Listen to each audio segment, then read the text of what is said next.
Então, sejam todos bem-vindos a essa tarde de Arautos, né? E agora o nosso foco está nos estudos, né? Então, vamos estudar juntos, aprender juntos, lembrando que somos todos aprendizes, estamos todos aprendendo. E hoje, a Belmar, nomeando aqui, né, a ausência da Belmar, hoje a Belmar mas incluindo ela aqui, né, com muita amorosidade, ela que está sempre à frente da divulgação também do trabalho da Casa de Arautos. Incluindo, assim, também todos os voluntários, né, que sempre se dedicam, trabalham, estudam e se desenvolvem aí, né, para o trabalho da doutrina espírita.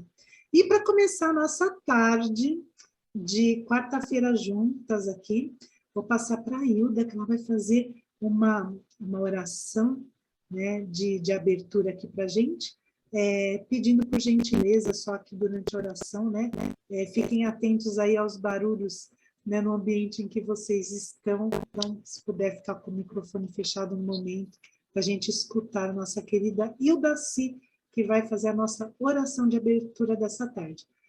Com você, Hildaci. Boa tarde a todos, a todas. Vamos nos esvaziando um pouco desse nosso dia e elevando nosso pensamento até Jesus, com as suas vestes brancas, o seu olhar sereno e amoroso. E agradecendo ao campo vibratório de Arautos pela oportunidade desse encontro, vamos aqui pedindo o amparo, a proteção do Dr. Reinaldo Leite, da irmã Soror Maria Angélica e de todos os mentores espirituais de Arautos. E com as bênçãos de Jesus, o mestre das nossas almas, pedimos permissão e damos por aberto a nossa tarde de estudo. Graças a Deus e graças a Jesus.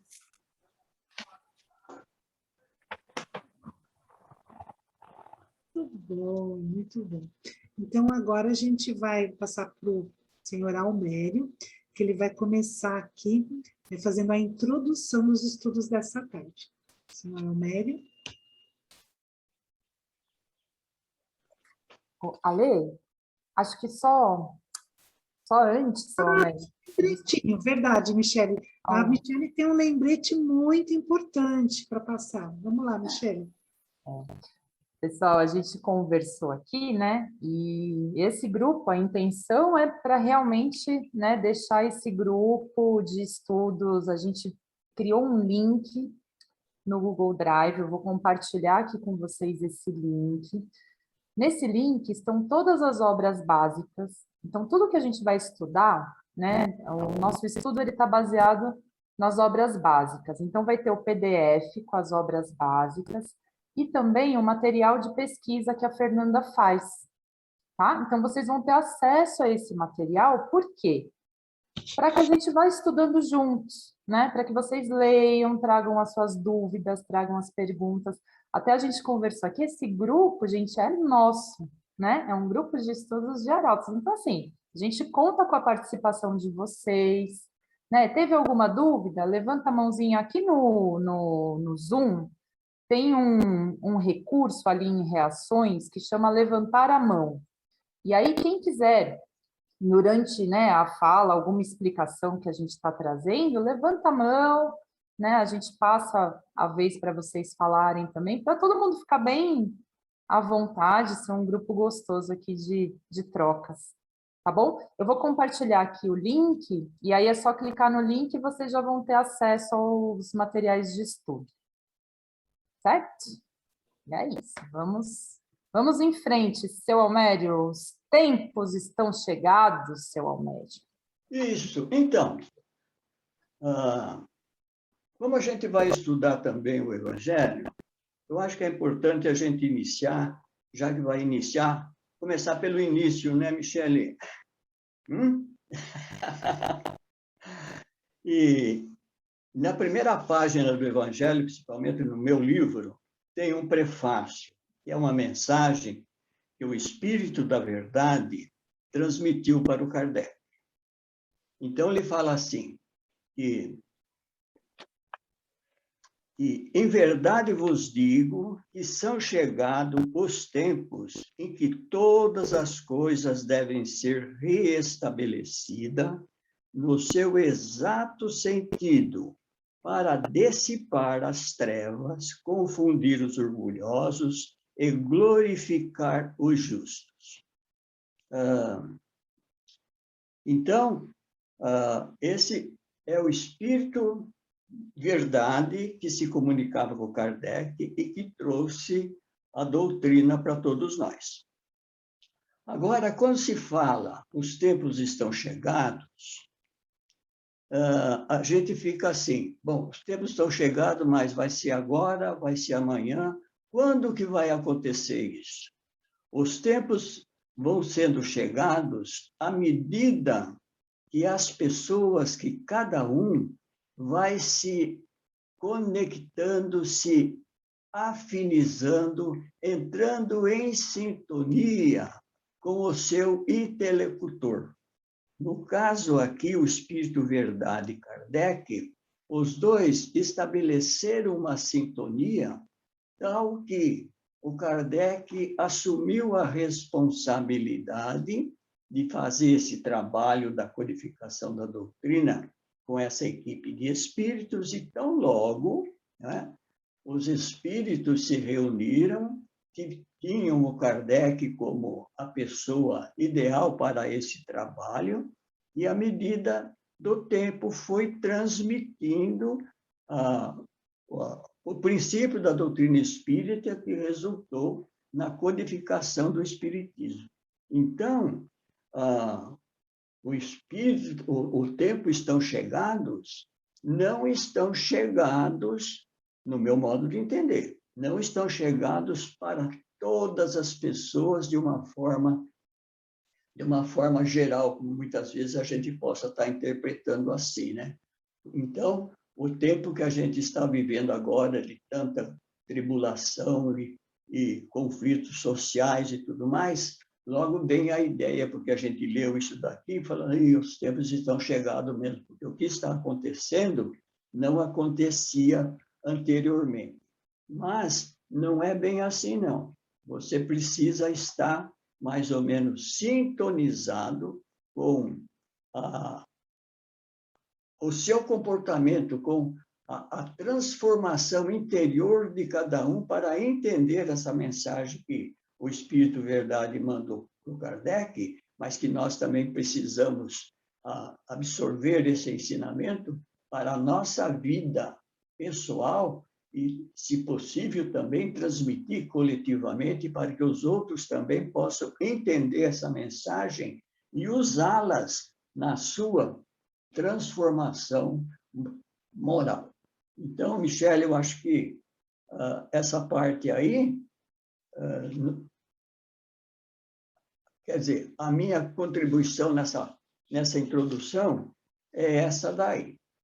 Agora, uma outra colocação que eu gostaria de fazer também, que na matéria dos evangelhos está dividida em 5 partes.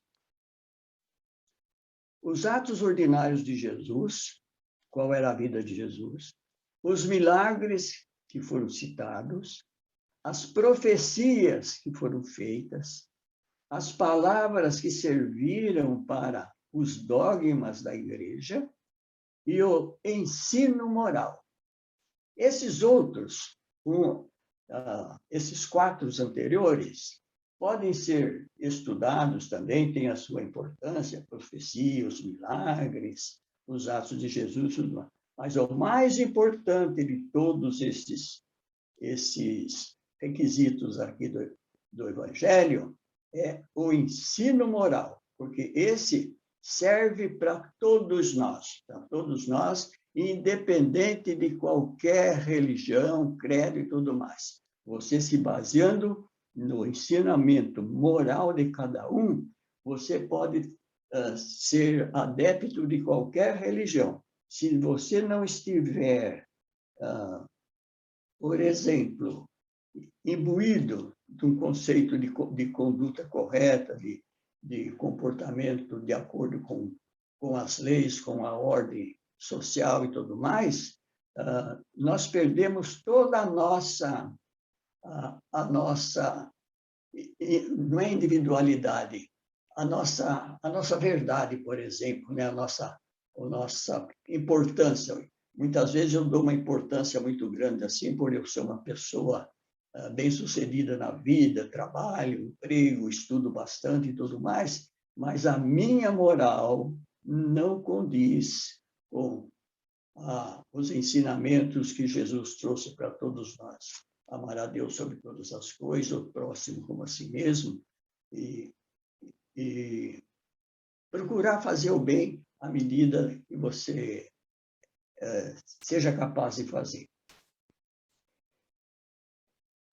E só mais um adendo meu aqui. Diz que a força do Espiritismo está na universalidade do ensino dado pelos Espíritos, bem como a sua propagação, né? Não dependeu de nenhum homem para fazer isso, mesmo com todas a tecnologia e tudo mais, se fosse usar para fazer a propagação do Espiritismo, não alcançaria a humanidade inteira.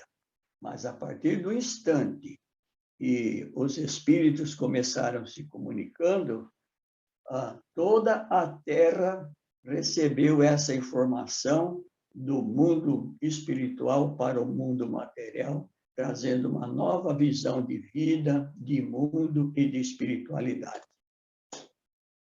Alessandra, você. Nossa, seu Amério, é exatamente isso, né? Eu estava aqui pensando, né, na universalidade, né, nesses aprendizados que a gente está conversando aqui, e onde que eles estão, né? Nesse material que agora, olha que legal, né? Tem todas as obras, tem a pesquisa que a Fê faz também, dá para você acessar lá e tá acompanhando até os encontros aqui através da pesquisa, né? E essas informações, né, quando a gente pega o livro do Evangelho, né, segundo o Espiritismo, lá no começo, lá no prefácio já tem essa mensagem, né, do Espírito da Verdade, e na introdução tem várias informações importantes para o nosso aprendizado. E é tão interessante, né, porque quando fala nessa questão da universalidade, né, o Espiritismo ele foi se propagando, né, por toda parte na antiguidade, e também, quando a gente fala são chegados os tempos, né, também em diferentes épocas da humanidade. Então, por toda parte foram se descobrindo vestígios escritos nas crenças, nos monumentos, nos desenhos, né? E aí também, o que é bastante interessante, que é importante a gente ter consciência, a gente saber que o Espiritismo, o que acontece, né? Ele traz aí luzes para o futuro, para esses novos horizontes que estão se abrindo, né? E também projeta luz sobre os mistérios do passado. Então, quando a gente começa a estudar, né, o passado, a vida de Jesus, a gente volta lá, né, no próprio Evangelho, a gente vai falar um pouquinho aqui hoje, a gente volta lá para Moisés, né, aí Jesus, Kardec, e aí uma coisa muito que eu estava lembrando antes de entrar aqui, que hoje numa conversa, né, que a gente estava, até a Delmar falou assim, falou, puxa, né, não é mais fácil você trilhar um caminho, né, em que de alguma forma esse caminho ele já foi preparado antes, né? Então, quando a gente vai ali, né, no início, na introdução do Evangelho e começa a ler, e a gente vai passar aqui por povos, né, por nomes que a gente vai ver sempre no Evangelho, como publicanos, samaritanos, afinal de contas, né, o que significam esses nomes, né? Eles retratam nomes que eram da cultura, que eram da realidade em que Jesus viveu. Então, o Evangelho ele vai trazendo aí esses conhecimentos para a gente, né? E essas palavras é importante a gente saber porque elas aparecem nas parábolas de Jesus, por exemplo. E Jesus, quando contava, né, ensinava as pessoas por meio de parábolas, ele usava justamente, né, elementos que estavam presentes ali naquela época, naquela cultura.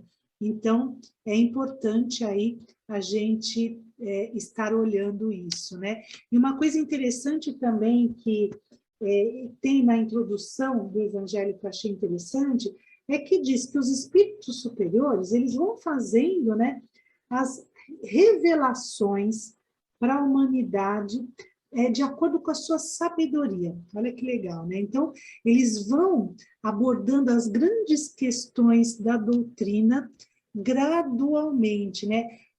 À medida que a inteligência, que a evolução, né, nossa aqui no planeta Terra, a gente esteja preparado para receber essas informações. Então, o que significa isso? Que quando a gente olha para a história da humanidade, as revelações, elas foram feitas, elas vão sendo feitas de acordo com a época em que a humanidade está, né, com o grau de avanço até da própria ciência, né, do próprio desenvolvimento da sociedade. Então, os espíritos, eles vão fazendo as revelações, né, no tempo certo. O que significa isso? Que até hoje, né, tem revelações que nós ainda, né, que os espíritos superiores ainda não nos revelaram. Temos coisas para aprender. Então, por isso que eu gosto muito dessa frase, né?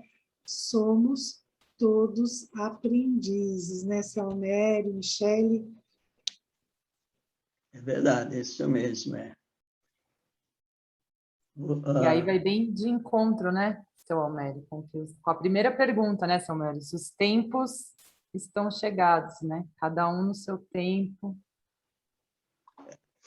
Eu acho que, se é que eu entendi, a Alessandra falou que os tempos não estão chegados para todo mundo no mesmo tempo, né? Aí me veio um pensamento assim, um exemplo que acontece com a gente. Isso acontece com a gente. Por exemplo, você já indicou para muitas pessoas a doutrina espírita, uma outra crença, para melhorar a vida da pessoa, né? A pessoa está em desequilíbrio e tudo. Fala, você não procura isso, procura aquilo, né? Aí, pela sua orientação e tudo, ele procura uma crença, procura a gente como espírita, a gente indica, procura o espiritismo, tem boas informações lá. E aí a pessoa vai lá, ele vai numa reunião, 2, 3, e não aparece mais. Por que ele não se firmou no conhecimento, na doutrina, na frequência e tudo? Porque aquilo que ele está ouvindo lá não combina com ele. O tempo para ele ali, esse ensinamento ainda está muito lá na frente, para ele poder entender essa questão. E tem outros que diz assim, quando eu conheci a doutrina espírita, minha vida transformou. Eu sou outra pessoa hoje por causa do ensino que a doutrina espírita me trouxe. O que aconteceu aí? Para essas pessoas, os tempos estavam bem ligados, bem em sintonia, a frequência estava bem afinizada, né? Então, deu ligação, então deu progresso, deu evolução e crescimento. Enquanto para outros não surte nada, é como se aquilo não tivesse nenhum resultado. Então, a gente para por aí. Então, vamos lá. O que mais? Almério, sabe um paralelo que eu fiz agora, ouvindo o senhor? É igual livro. Sabe quando você tem um livro para ler? Também, E aí você pega o livro, aí você fala assim, gente, eu não estou entendendo nada desse livro. Meu Deus do céu, que difícil. Isso já aconteceu comigo várias vezes, sabe? Eu peguei o livro e falei, não, aí eu deixo ele lá no canto e falo, ainda não é o tempo. O tempo de aprender isso aqui, tá tudo certo. Né? Então, deixa o livrinho lá, aí depois você vai adquirindo mais conhecimento. A hora que chega a hora, você pega o livro, aí entende. Né? A hora é essa, né?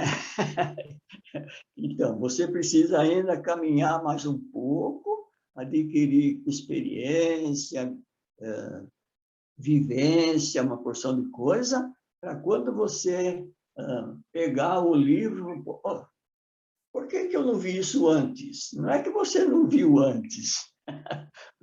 Você viu, mas não entendeu. É o que acontece com a gente agora. Né? É o que está acontecendo com a gente agora. E olha que interessante, né? Este grupo aqui, nós que estamos aqui, num grupo de estudos, já estamos habilitados a aprender. Se estamos aqui reunidos, é porque já estamos num momento de, né, captar as mensagens. Chegou o tempo para nós, né? Muito legal. Ouvindo o que a Alessandra estava falando, ela falou de Jesus, falando de parábolas e tudo mais. Por que ele falava de parábolas, em parábolas para aquele povo da época? Jesus não podia ser mais claro? Jesus não sabia do que precisava ser dito, não é? Mas falou tudo assim, numa palavra que até hoje, muitas vezes, a gente não entende o que ele queria dizer. Por quê? Porque a gente não estava preparado para tal. O nosso tempo ainda não era aquele. Não é?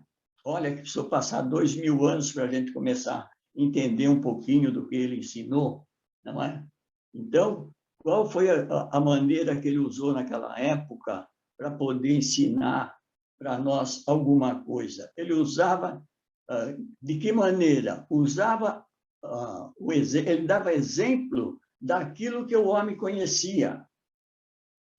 Ele falava, dava o seu ensinamento através de exemplos que o próprio homem usava. Falou da semente, falou da árvore que não dava fruto, não é? E outros exemplos mais que ele foi falando, porque era aquilo que o homem conhecia. Se você usar mal a semente, vai colher às vezes nem colheita você tem, né? Porque você usa de uma forma inadequada a semente não nasce, então você não tem o resultado da colheita. E com relação à vida, se você também fizer mau uso da vida, você também terá problemas na sequência. Então, eu usava aquilo que os homens tinham de conhecimento para passar a sua mensagem. Até ali também tem, os tempos não estão chegando, viu, Gelli? Exatamente, né? E para a gente compreender um pouco melhor, nós vamos passar assim rapidamente, né, sobre alguns termos que existem, né, que também estão lá na introdução do Evangelho, sobre alguns termos, né, que algumas palavras, né, o que significam essas palavras, né, que a gente vai encontrando na leitura do Evangelho, como o senhor Amaro falou, na leitura das parábolas, né, e o que significavam, né, esses povos que a gente vai olhar aqui um pouquinho. Quem quiser se aprofundar mais, lembrando que tem lá na parte da introdução do Evangelho segundo o Espiritismo. E a gente vai começar falando sobre os samaritanos, né? Então, samaritanos, quem eram os samaritanos? Os samaritanos, né, eles eram ali um povo, né, que eles constituíram, né, um reino dissidente de Israel, né? Então, essa região da Samária ela foi destruída e reconstruída várias vezes, né? E aí tem ali a cabeça da Samária, como se fala, é uma das 4 divisões da Palestina. Ainda hoje se encontram, né, samaritanos em algumas regiões. E é interessante notar que os samaritanos, eles observavam, né, eles seguiam lá a lei de Moisés com mais rigor do que os outros judeus. E eles só acabavam fazendo alianças entre eles, né? No Evangelho até diz que eles eram, a gente poderia dizer que os samaritanos eram como se fossem os protestantes daquela época de Jesus, né? E eles realmente ali, até na época eles iam para Jerusalém, na questão das festas religiosas, eles acabaram até construindo um templo particular para eles, né? Então, aí quando a gente fala dos samaritanos, e a Michele está aqui com uma imagem, né, mostrando aqui para a gente sobre esse povo, né, os samaritanos. E o próximo que a gente vai olhar, aí que a gente vai aprender um pouco mais, é sobre os nazarenos, né, Michele? Isso, agradecendo aqui a Fê, que arrumou as imagens também para nós. Olha só, esses aqui são os nazarenos, né? E foi muito legal também pegar as imagens, porque a gente, né, às vezes a gente não tem uma ideia do que era, né? Então é bacana olhar também para a imagem. Os nazarenos é um nome dado na antiga lei aos judeus que faziam voto, né? Ou eles tinham, né, era um voto de guardar a perfeita pureza. Os nazarenos, eles tinham muito isso com eles. Eles se comprometiam a observar a castidade, abster-se de bebidas alcoólicas, então eles não consumiam álcool, né, e conservar a cabeleira. Eles tinham cabelos compridos, né? E olha que interessante, também não sabia disso, viu? Sansão, Samuel e João Batista eram nazarenos, né? Então fica também aí para a gente conhecer um pouco mais dos nazarenos. E agora os publicanos, Ale. Olha que bonitinhos, publicanos. Olha os publicanos, olha lá, já dá para ver, né? A imagem, né, eles com dinheiro, as pessoas chegando ali, né, com os seus saquinhos de moedas. Os publicanos eram os cobradores de impostos da época, né? Eram eles que faziam essa cobrança, né? E, então, na época, a gente imagina que eles não eram tão bem vistos, porque eram eles que iam ao povo, né, fazer essas cobranças dos impostos, taxas de toda a época, na época de Roma, né? E aí, é interessante que quando a gente olha para os, né, vamos olhar lá, eu gosto de lembrar que dentre dos apóstolos de Jesus, Mateus, ele era cobrador de impostos, né? Quando Jesus chamou ele, falou, vamos, né? Vamos, que Jesus foi chamando, né? As pessoas, foi passando por lugares e chamando os apóstolos, fazendo convites, e Mateus era um dos que era cobrador de impostos da época. E tem também, e além deles, também tinha mais pessoas que cobravam impostos, né, Michele? Então, aí pegando também, tinha os publicanos e tinha esses portageiros também, que já era de uma categoria mais baixa, né? Então, também as funções dos portageiros correspondiam a de empregados de alfândega, recebedores dos direitos de barreira. E assim, no Evangelho, a gente até se depara, às vezes, com uma palavra lá, né? Que o publicano era gente de má vida, né? E os portageiros também acabavam tendo essas implicações também de desprezo, sinônimo de gente de má companhia, porque eles cobravam, né? Eles eram os arrecadadores, né, de impostos. Então, tinha um pouco esse julgamento deles. E aí temos os fariseus. Olha lá, né? Quem eram os fariseus? Os fariseus, a gente escuta falar bastante esse nome fariseus, né? E a tradição constituía parte importante da teologia dos judeus. Então, o que acontecia?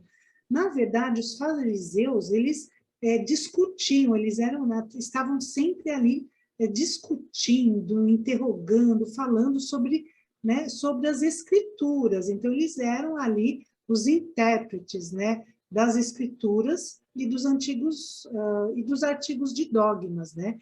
Então, entre os doutores, né, eram assuntos de discussões intermináveis, né, e muitas vezes, né, sobre simples questões de palavras ou de formas.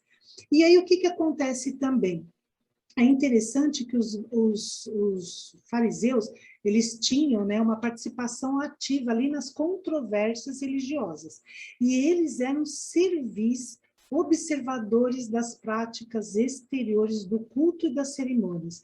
Então, eles tinham um zelo ali enorme, né? E não gostavam muito de inovação também.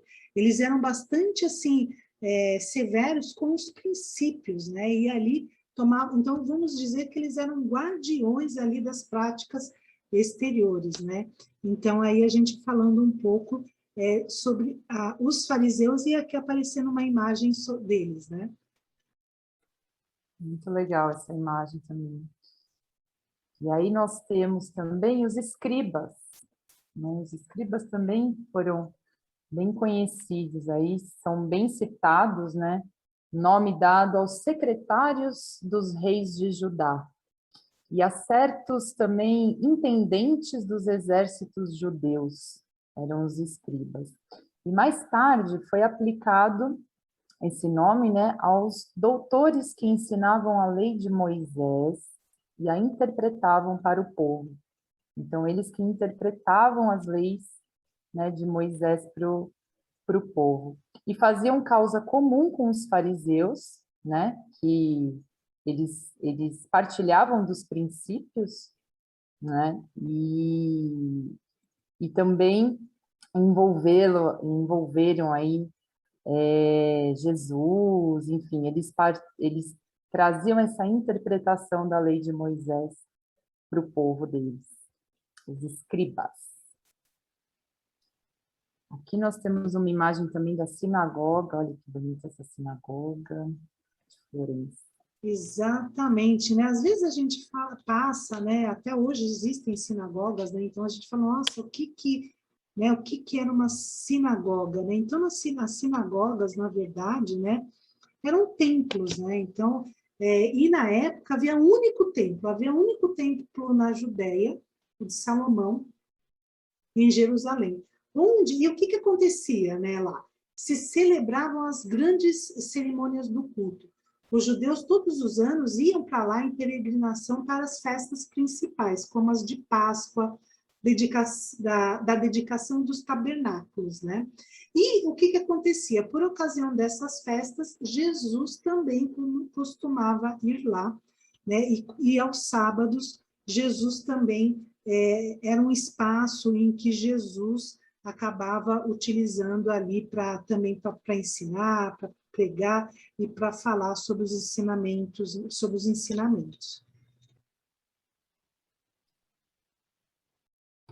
Temos também os saduceus, que também é bem citado. E aqui, olha que interessante, né? Os saduceus era uma seita judia que se formou por volta do ano 248 antes de Jesus Cristo, né? Então, olha só, os saduceus, eles não criam na imortalidade, nem na ressurreição, nem os anjos bons e maus. Para eles criam em Deus, né? Saduceus era Deus para eles, nada, porém, esperando após a morte. Só o serviam, tendo em vista recompensas temporais, que, segundo os saduceus, se limitava à providência divina. Então, eles tinham bastante satisfação dos sentidos físicos por objetivo essencial da vida. E também eles eram bem apegados, né? Eles atinham-se aos textos da lei antiga. Então, também essa imagem é bem interessante também dos saduceus, né? De como eram esses povos, essa seita, né? Uma seita judia. Muito legal. Boas imagens, Fê, obrigada, viu? E os essênios? Nossa, os essênios é um povo que eu sempre gostei de estudar. Aliás, tem um livro apenas sobre eles, falando sobre os essênios, né? E também o que se diz, muito pouco se sabe deles, mas o que se tem escrito sobre esse povo, que foi uma seita judia fundada cerca do ano 150, olha que interessante, 150 antes de Jesus, ali no tempo dos Macabeus, né? E as pessoas, né, os membros dessa seita, eles habitavam uma espécie de mosteiro formavam entre si uma associação moral e religiosa. E aí, o diferencial deles, né, é que eles tinham costumes mais brandos, né, eram austeros, tinham muitas virtudes, ensinavam o quê? Ensinavam o amor a Deus e ao próximo, a imortalidade da alma e acreditavam na ressurreição. Então, apesar de não termos comprovação, né, dizem que os essênios foram um povo que apareceram ali meio que para ajudar Jesus, né, na sua caminhada. Tem alguns escritos que dizem que talvez Jesus tenha se afiliado a eles, mas também não temos comprovações disso, né? E olha que interessante, eles tinham os bens dele em comum e se entregavam à agricultura. Então, como a gente falou, né? Às vezes, né, tão melhor quando você trilha um caminho e alguém, de alguma forma, já preparou aquele terreno. Então, os essênios é um povo muito importante ali na história de Jesus, e é interessante que em alguns livros eu li que depois, né, depois da partida de Jesus, eles desapareceram. Então, tem alguns escritos que até dizem que eles vieram, né, que eles estiveram junto na humanidade ali para apoiar a caminhada de Jesus. E ali, do jeito que eles justamente viviam na época, né? Assim, trabalhando pelo bem comum, se dedicavam à agricultura. Então, eles tinham vários valores ali que se assemelhavam bastante aos ensinamentos que Jesus veio trazer para nós depois. Muito legal. E aí, para a gente finalizar, tinha os terapeutas também, que tinham essa relação com os essênios, né? Então, trabalhavam juntos lá com eles, né? E também eles estavam principalmente em Alexandria, no Egito, né? E eles tinham essa relação com os essênios e eles eram os curadores. É tanto que esse termo, né, a Fê pesquisou aqui para a gente, que vem do grego, né, terapeutai, que é do grego, que aí significa servir, cuidar. Então, eles eram os servidores de Deus, os curadores, né, também aí na época de Alexandria, no Egito. Muito legal conhecer, então, esses, né, estão aí para a gente entender melhor, já ter a imagem. Agora, quando a gente lê o Evangelho e aparecer lá alguma menção aos saduceus, os fariseus, agora a gente fica mais por dentro de quem foram, né? De quem foram esses povos. Muito bom. Acho que agora podemos... Olha, já o tempo, gente, 14h41 já. Vamos entrar no capítulo 1, seu Almério? Não vim destruir a lei? Vamos. Não vim destruir a lei. Então, depois de toda esses ensinamentos, e depois também nós temos os precursores, né, dos ensinamentos Sócrates e Platão, né, um pedacinho aqui da vida de Sócrates e Platão. É interessante quando a gente começa lendo com mais atenção, quanto que eu já li essa história aqui de Sócrates e Platão, mas nunca prestei atenção no que está aqui. Eles falam que as grandes ideias não se desenvolvem assim, de um momento para o outro. Ela já tem precursores que vêm falando sobre elas ao longo do tempo. E elas só tomam corpo, desenvolvimento e atenção quando os tempos estão chegados. De novo, os tempos estão chegados, Michele. Aqui, bem no comecinho aqui, Sócrates e Platão, os precursores da ideia cristã e do espiritismo. Então, olha lá,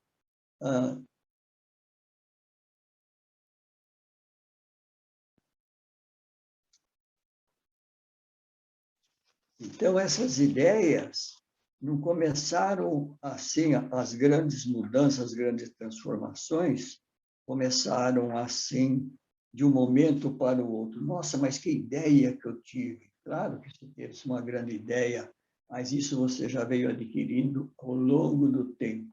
Chega um momento que você, naturalmente, está pronto para poder externar aquilo que você aprendeu.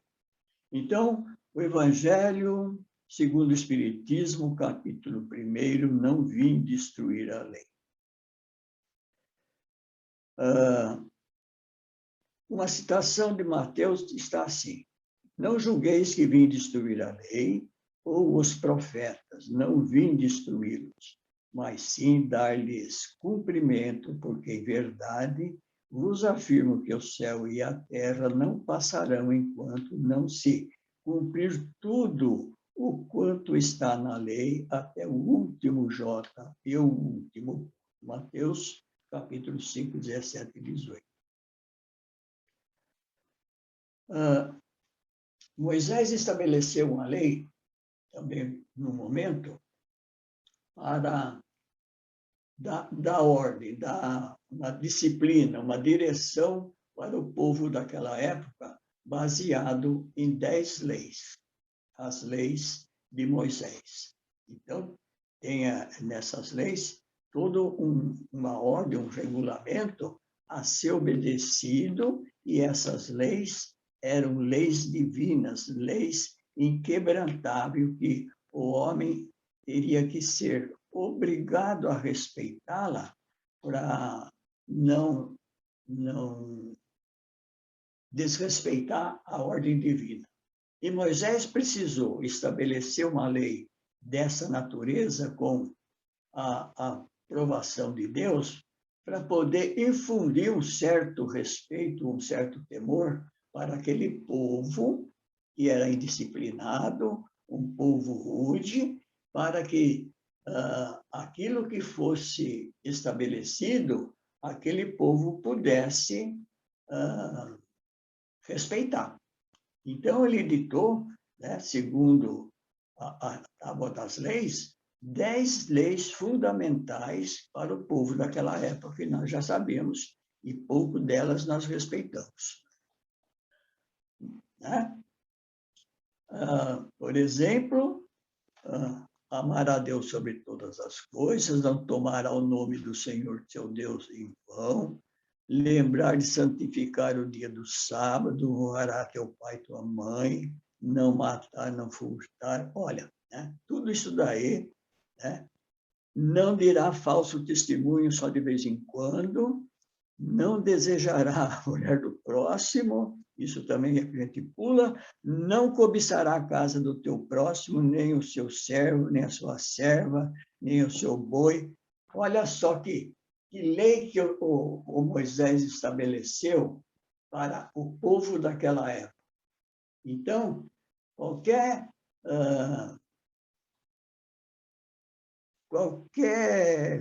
comportamento contrário a uma dessas leis aqui, você estava praticamente sendo punido, se não pelas leis, punido pela justiça divina.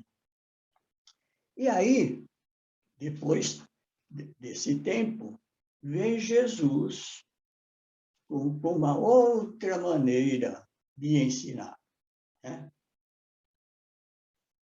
As leis, o ensinamento de Jesus vem naturalmente dar um outro sentido para as leis. Né?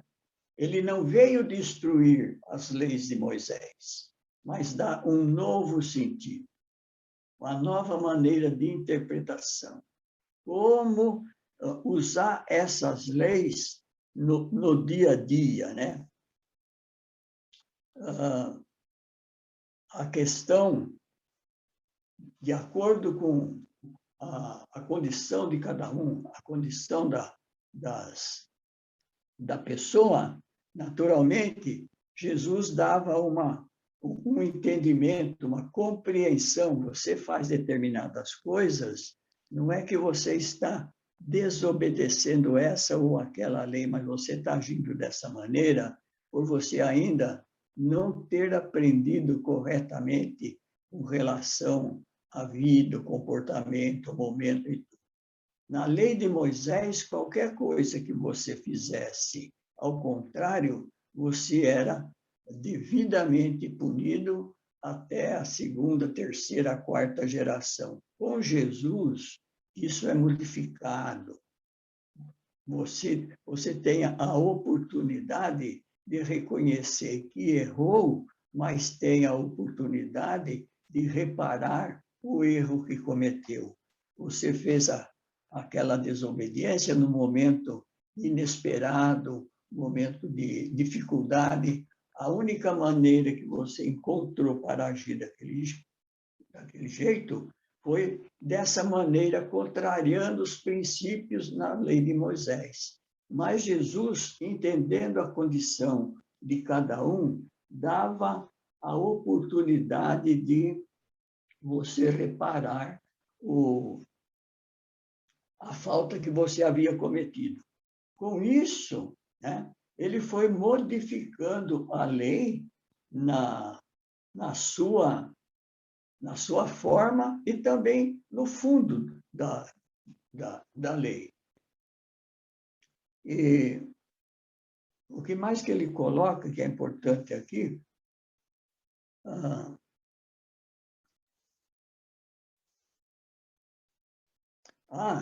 ele vem ensinar, dar cumprimento às leis de Moisés. Como fazer, como agir. Isso que é importante nessa introdução aqui do Evangelho que nós estamos estudando, que ele veio dar cumprimento, como fazer. Nós não sabíamos como fazia, né? Então, ele veio mostrar e também veio dar responsabilidade de tudo aquilo que a gente vai fazer, de tudo que a gente está fazendo, tem as suas consequências. Você pode fazer, você tem a liberdade de agir assim e desse jeito, mas tem uma consequência, tem você tem uma obrigação com isso que você está fazendo. Por isso que o Mateus coloca lá no comecinho, você não sairá daqui até que você pague até o último jota, até o último centavo. O que quer dizer com isso? Não tem misericórdia sem que você cumpra a lei. Então, você saindo dos princípios que a lei estabelece, você naturalmente tem as consequências. Esse foi o ensinamento que Jesus veio trazer, renovando a lei que Moisés trazia. Aí, Michele. Muito, muito legal, seu Almério. E acho que o que fica, né, bastante, assim, né, que é exatamente isso. Jesus não veio destruir a lei, né? Ele veio dar um novo sentido para essa lei.